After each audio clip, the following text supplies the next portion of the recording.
Greetings everyone. நம்ம டெய்லியும் prelims and mains point ஆஃப்ல கரண்ட் அஃபேர்ஸ் ஆர்டிகல்ஸ் பார்க்குறோம். இன்னைக்கு என்ன இம்பார்ட்டன்ட் ஆர்டிகல்ஸ் இருக்கு அப்படிங்கிறத பார்ப்போம். ஸோ நியூஸ் பேப்பரை பொறுத்த வரைக்கும் இன்னைக்கு பார்த்தோம்னா ரொம்ப கம்மியாக தான் ஆர்டிகல்ஸ் எல்லாம் இருந்துச்சு. ஓகேவா? ஸோ இம்பார்ட்டண்ட்டான ஆர்டிகல்ஸை மட்டும் நம்ம பார்த்துறோம்.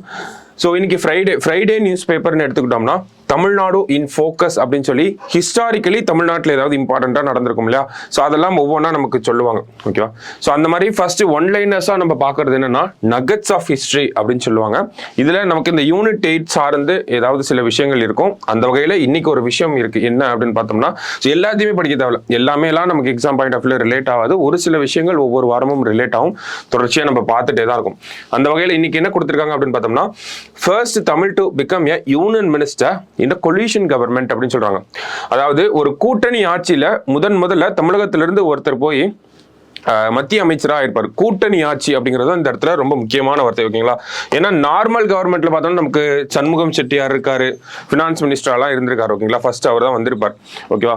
இங்க என்ன சொல்றாங்க? கொலிஷன் கவர்மெண்ட் அப்படின்னு சொல்றாங்க, கூட்டணி அரசாங்கம் அப்படின்னு சொல்றாங்க. இப்போ சமீபத்தில் நமக்கு 18வது மக்களவை தேர்தலில் பார்த்தோம், அங்க பெரும்பான்மை அப்படிங்கிறது இல்லை. அதனால ஒரு கூட்டணி அரசாங்கம் அப்படிங்கிறது தான் மத்தியில் ஆட்சி அமைச்சிருக்காங்க.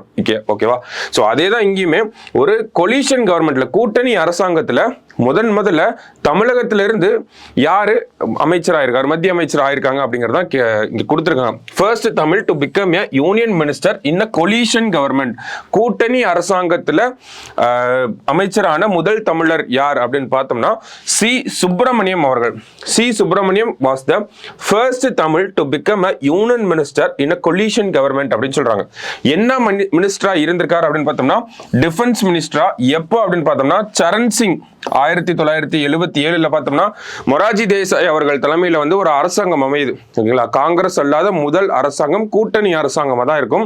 பின்னாடி என்ன ஆகுது அப்படின்னு பார்த்தோம்னா இந்திரா காந்தி அம்மையாரோட ஒரு சில பொலிட்டிக்கல் கால்குலேஷன்ஸ்னால அந்த கூட்டணி உடைஞ்சு சரண் சிங் அவர்கள் வந்து பிரதமர் ஆகிறாரு. சரண் சிங் அவர்களோட பிரதமர் அவரோட கேபினெட்ல பார்த்தோம்னா டிஃபென்ஸ் மினிஸ்டர் யார் வராங்க? சி சுப்பிரமணியம் அவர்கள் வந்து வராங்க. ஸோ அதுதான் நம்ம பார்க்குறோம். சரிங்களா?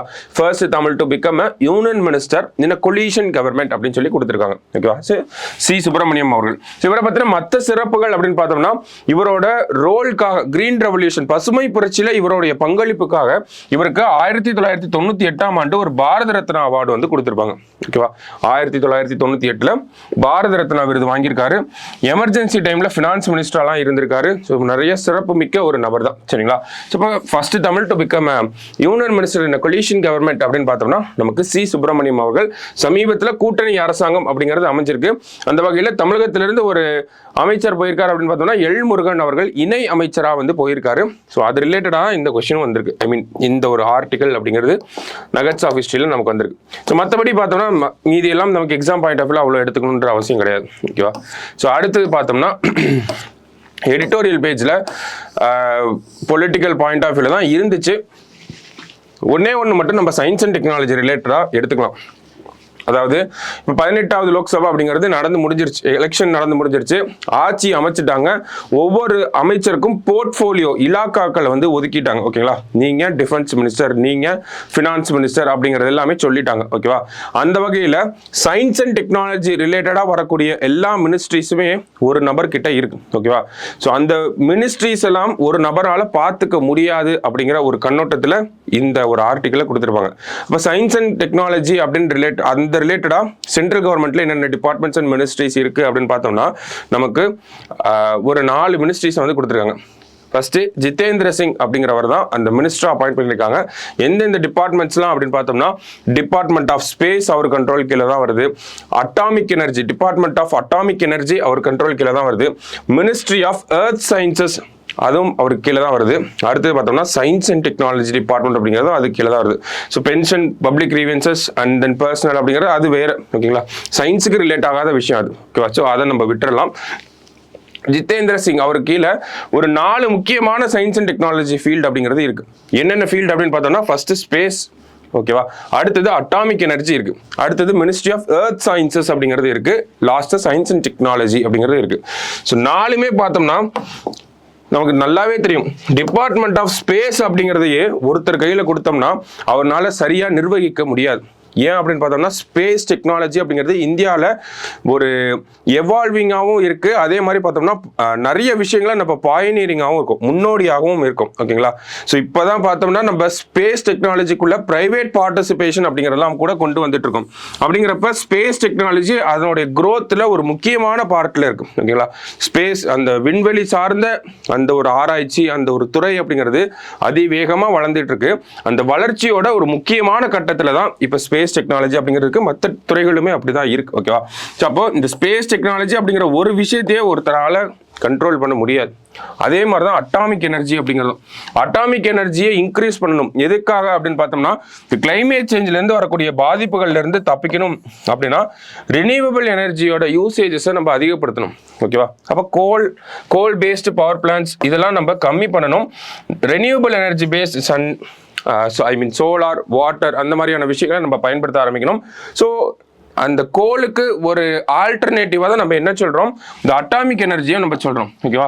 அப்போ இந்தியாவில் அட்டாமிக் எனர்ஜியோட கெப்பாசிட்டியை இன்க்ரீஸ் பண்ணுறதுக்கு நிறைய ப்ரோக்ராம்ஸ் அப்படிங்கிறது போயிட்டு இருக்கு. ஓகேவா? ஸோ அப்போ இந்த ஒரு டிபார்ட்மெண்ட்டையுமே தனி ஒரு நபரால் பார்த்துக்கிறதுக்கே கஷ்டமாக இருக்கும். ஓகேவா? பட் ஸ்டில் இருக்கு. ஓகே, அடுத்தது மினிஸ்ட்ரி ஆஃப் எர்த் சயின்சஸ். நிறைய நமக்கு வந்து மினரல்ஸ் எடுக்கிறது, நமக்கு கடலுக்கு அடியில் போய் நிறைய மினரல்ஸ் வந்து கண்டுபிடிக்கிறது. கடலுக்கு அடியில் குறிப்பாக சொல்லணும்னா பாலிமெட்டாலிக் நோடியூல்ஸ் அப்படின்னு சொல்லுவாங்க. ஸோ இதெல்லாம் நம்ம மெயின்ஸ் பாயிண்ட் ஆஃப் வியூவில் மெயின்ஸ் கிளாஸஸில் பார்ப்போம். ஓகேங்களா? ஸோ இந்த மாதிரி பாலிமெட்டாலிக் நோடியூல்ஸை வந்து எக்ஸ்ப்ளோர் பண்ணுறது, கடலுக்கு அடியில் மற்ற மினரல்ஸ் இருக்கா அப்படிங்கிறத எக்ஸ்ப்ளோர் பண்ணுறது, அது எல்லாமே இந்த மினிஸ்ட்ரி ஆஃப் எர்த் சயின்சஸ்க்கு கீழே தான் வரும். ஸோ இதையுமே ஒரு நபரால் நிர்வகிக்க முடியாது. ஓகேவா? ஐ மீன் ஒருத்தர் பண்றதே அது கஷ்டம். ஓகேவா?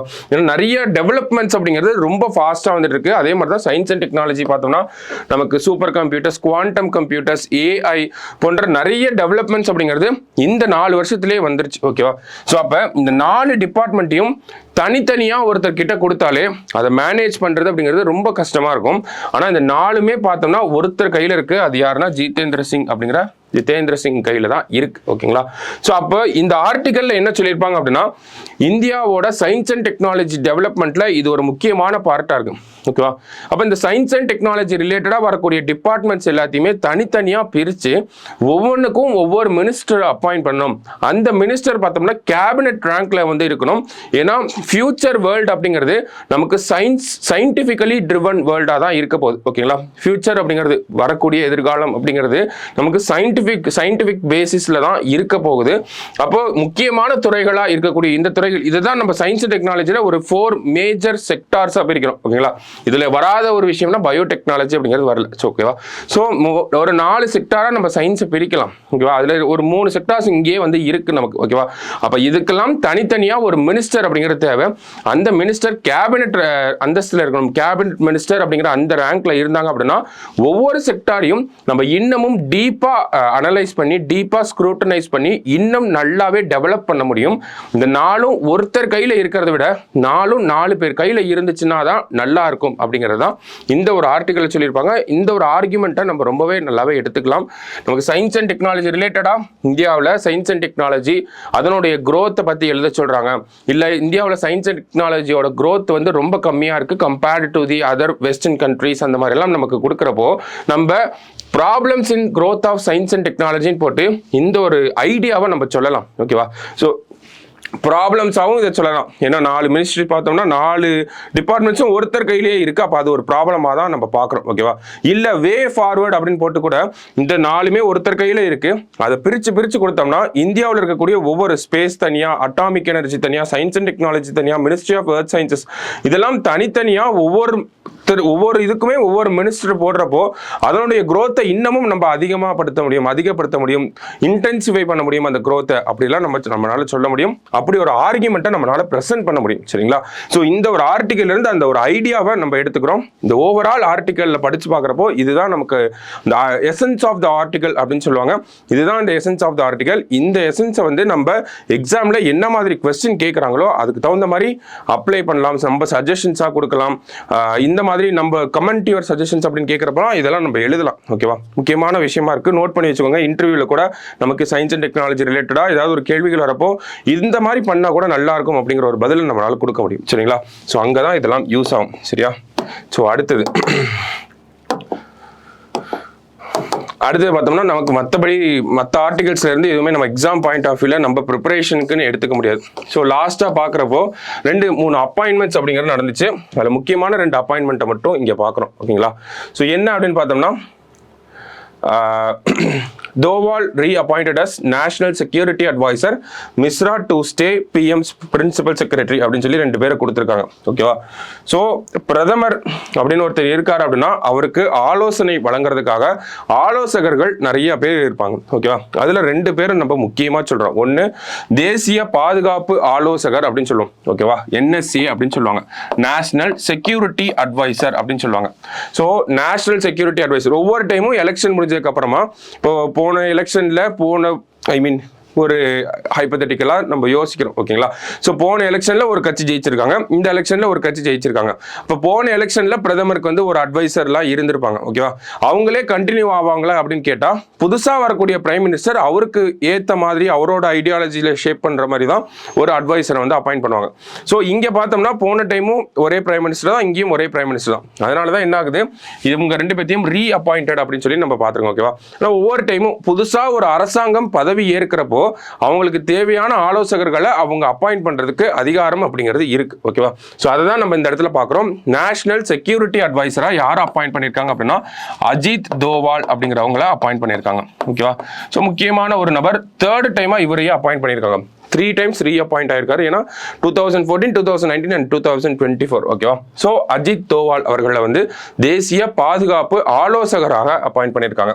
அடுத்தது பார்த்தோம்னா பிரின்சிபல் செக்ரட்டரி, இவரும் முக்கியமான ஒரு நபர். ஓகேங்களா? பிரின்சிபல் செக்ரட்டரியா யார் அப்பாயிண்ட் பண்ணியிருக்காங்கன்னா PK மிஸ்ரா அப்படிங்கிறவங்கள அப்பாயிண்ட் பண்ணியிருக்காங்க. ஓகேவா? தமிழ்ல பார்த்தோம்னா பிரதமருடைய முதன்மை செயலாளர் அப்படின்னு சொல்லுவாங்க. Principal secretary to prime minister அப்படின்னு சொல்லுவாங்க. ஸோ ஒரு முக்கியமான அப்பாயின்மெண்ட். சரிங்களா? ஸோ அது யாரா இருக்க போறாங்க அப்படின்னு பார்த்தோம்னா நமக்கு PK மிஸ்ரா தான் இருக்க போறாரு. ஓகேங்களா? ஸோ இதுல குறிப்பா இந்த Ajit Doval national security advisor எல்லாம் பார்த்தோம்னா கேபினெட் ரேங்க்ல இருப்பாங்க. கேபினெட் அமைச்சருக்கு என்ன ஒரு அந்தஸ்து இருக்கோ அந்த அந்தஸ்துல இருக்கக்கூடிய ஆட்கள் தான். ஓகேவா? ஸோ இது ஒரு முக்கியமான அப்பாயின்மெண்ட், நல்லா பார்த்து வச்சுக்கோங்க. இன்னைக்கு நியூஸ் பேப்பரை பொறுத்த வரைக்கும் இதெல்லாம் இம்பார்ட்டண்டா இருந்துச்சு. தென் ஸ்போர்ட்ஸ் பேஜ்ல பார்த்தோம்னா நமக்கு யூரோ 2024 அப்படிங்கிற ஒரு கேம்ஸ் நடக்க போகுது. ஓகேவா? யூரோ அப்படிங்கிறது பார்த்தோம்னா யூரோப்பியன் ஃபுட்பால் ஃபெடரேஷன். ஓகேவா? இவங்க தான் இந்த யூரோ அப்படிங்கிற டோர்னமெண்ட் நடத்துவாங்க. இந்த காண்டினென்ட்டுக்குள்ளே இருக்கக்கூடிய டீம்ஸ் எல்லாம் பார்ட்டிசிபேட் பண்ணுவாங்க. ஸோ யூரோ அப்படிங்கிறது யூரோப்பில் நடக்கும். கோப்பா அமெரிக்கா அப்படிங்கிறது நமக்கு சவுத் அமெரிக்காவில் நடக்கும். அது மாதிரி ஒவ்வொரு காண்டினென்ட்டுக்கும் ஒவ்வொரு கேம்ஸ் அப்படிங்கிறது இருக்கு. ஓகேவா? ஸோ யூரோ 2024 அப்படிங்கிறது 17th edition ஆஃப் யூரோ 2024 எங்கே நடக்க போகுது அப்படின்னா நமக்கு ஜெர்மனியில் நடக்க போகுது. ஓகேவா? ஸோ ஸ்டார்ட் ஆக போகுது டோர்னமெண்ட். அதை தான் இந்த இடத்துல கொடுத்துருக்காங்க. June 14 கேம்ஸ் ஸ்டார்ட் ஆகுது. ஸோ ஜஸ்ட் என்ன அப்படிங்கிறது தெரிஞ்சுக்கோங்க. யூரோ அப்படிங்கிறது எந்த கேம்ஸோட எந்த விளையாட்டோட ரிலேட் ஆகி வருது அப்படின்னு பார்த்தோம்னா நமக்கு ஃபுட்பாலோட ரிலேட் ஆகி வருது. ஸோ அதுதான் நமக்கு எக்ஸாம் பாயிண்ட் ஆஃப் வியூல முக்கியம். ஓகேவா? ஸோ யூரோ 2024 ஃபுட்பாலோட ரிலேட் ஆகி வருது. யூரோ எத்தனை வருஷத்துக்கு ஒரு தடவை நடக்குது அப்படின்னு பார்த்தோம்னா 4 years ஒன்ஸ் நடக்குது. ஓகேவா? லாஸ்டா 2020 நடக்க வேண்டியது லாக்டவுன்னால 2021 நடந்திருக்கும். லாஸ்டா யார் வின் பண்ணியிருப்பாங்க அப்படின்னு பார்த்தோம்னா நமக்கு இட்டாலி தான் champions, defending champions or reigning champions அப்படின்னு சொல்லுவாங்க. ஓகேவா? ஸோ இட்டாலி தான் டிஃபெண்டிங் சாம்பியன்ஸாக இந்த டோர்னமெண்ட்டுக்குள்ளே வராங்க. ஓகேவா? ஸோ ஜஸ்ட் என்ன அப்படிங்கிறத மட்டும் பார்த்துக்கோங்க. ஓகேவா? ஸோ இன்னைக்கு நியூஸ் பேப்பர் பொறுத்த வரைக்கும் பார்த்தோம்னா நம்ம பார்த்த விஷயங்கள்லாம் கொஞ்சம் முக்கியமாக இருந்துச்சு. இந்த எடிட்டோரியலில் பார்த்த ஒரு ஐடியா அப்படிங்கிறது நமக்கு யூஸ் ஆகும். ஸோ அந்த ஐடியாவை நோட் பண்ணி வச்சுக்கோங்க. சரியா? நம்ம நாளைக்கு நியூஸ் பேப்பரில் மீட் பண்ணலாம். தேங்க்யூ.